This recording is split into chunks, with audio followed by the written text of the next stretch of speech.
Humans have seen mysterious objects in the sky for as long as we've been on the planet. Thousands of sightings have been recorded throughout history, but they are not all created equal. Here are 7 of the more unique UFO sightings. Number 7, the Jimmy Carter UFO sighting. It's not every day that a world leader claims to see a UFO. Before he was president, even before he was governor of Georgia, Jimmy Carter did just that. In 1969, the exact date is unknown, Carter was getting ready to give a speech when someone told him about a strange object outside. The future former president described the object as being bright white, as bright as the moon. It moved closer, turning blue, then red, then back to white. It remained in sight for about 12 minutes. 7 years later, an investigation started, but the other witnesses didn't seem to remember or didn't think it was all that memorable an experience.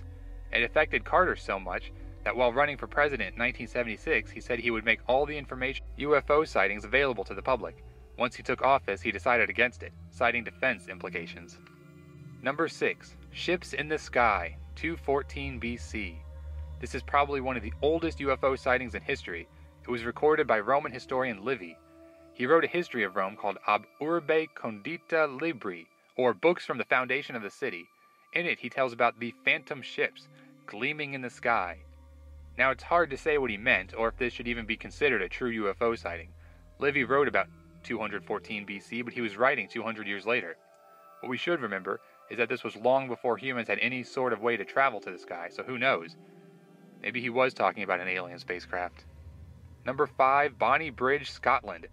This one's cheating a little. It's a place, not an event. In 1992, James Walker saw strange lights in the sky over Bonnybridge. Since then, it has exploded. Bonnybridge has been called the UFO capital of the world. Since the sighting in 1992, the area has gotten over 300 UFO sightings every year. Believers say the area is part of the Falkirk Triangle, a triangle connecting the cities of Stirling, Fife, and Edinburgh, where UFO sightings are not uncommon.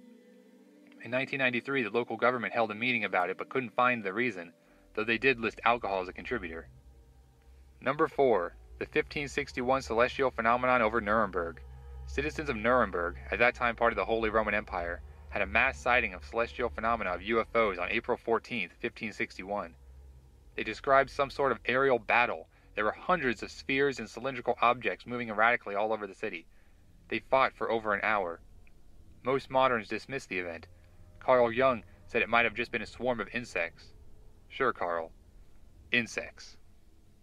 Number 3. The Lonnie Zamora incident. On April 24, 1964, shortly before 6 p.m., near Socorro, New Mexico, Police Sergeant Lonnie Zamora was chasing after a speeder when he heard some type of roar or explosion. He immediately went to investigate, thinking it was local dynamite shack. At the moment he heard the roar, he saw a bluish-orange flame. Zamora then saw what he described as an overturned white car off the road. Beside the car stood 2 people. One noticed him and appeared shocked. He said they looked like small adults or large kids. Zamora approached and the roar returned. The 2 beings got into the object and the flame returned underneath it. The object shot into the air and started coming toward him. Zamora ran, taking quick glances back. He noticed that the object had red lettering of some sort on it, possibly an insignia. The flame disappeared and the object flew away. The sergeant thought it might have been a craft being tested at a nearby missile range. The FBI got involved but asked that their presence remain quiet. The military cordoned off the scene and took samples. The speed of the object was calculated by Zamora's assessment of how long it took the object to reach the nearby mountains. It was decided that the object was moving at around 720 miles per hour, silently. Number 2, the Fort Belvoir sighting. In 1957, an Army private stationed at Fort Belvoir in Virginia was called outside by someone at around 9 a.m. In the sky was an odd black ring moving above the trees. The private guessed that the ring was about 60 feet in diameter with a width of 6 feet. The private had his camera with him and snapped these pictures. What's so great and unique about this sighting is what the unidentified object did next. The ring became enveloped by a cloud that it seems it created around itself. Now, we should always take sightings on or near a military base with a grain of salt. The private actually kept the photo secret at first because he feared that the object might have been a military secret.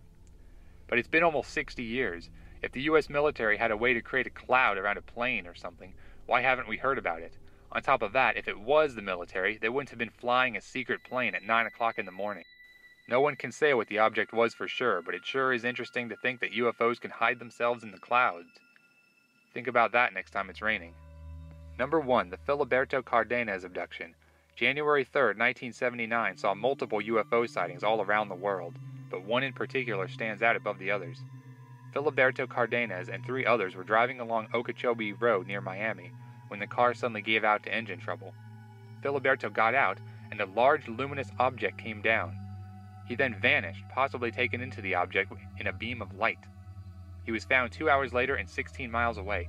He claimed that 3 humanoids wearing white suits with what appeared to be winged snakes on their chests took them to the oceanfront, where they went through a tunnel hidden in a rock that went beneath the sea. They spoke Spanish to him about coming disasters. He sat on a stone seat and was given a honey-like substance to drink. A human with a South American accent greeted Filiberto and said that he had lived with the aliens for a while. Filiberto was taken to a large city under the ocean where some type of medical exam was done. He was then let go. What's so unique about this is that a month and a half later, Filiberto went back to the site of the abduction, this time with his wife. The craft returned and they both went inside. This time they spoke to the aliens through telepathy, while the aliens spoke in language that sounded similar to Arabic to each other. The aliens told of a universal love and seemed to have an allergic sneezing fit around them. This is one of the very few instances where someone was abducted twice, and the second time with a witness. These are 7 UFO sightings that sure are strange, right? If you have any others you'd like to share, let me know in the comments.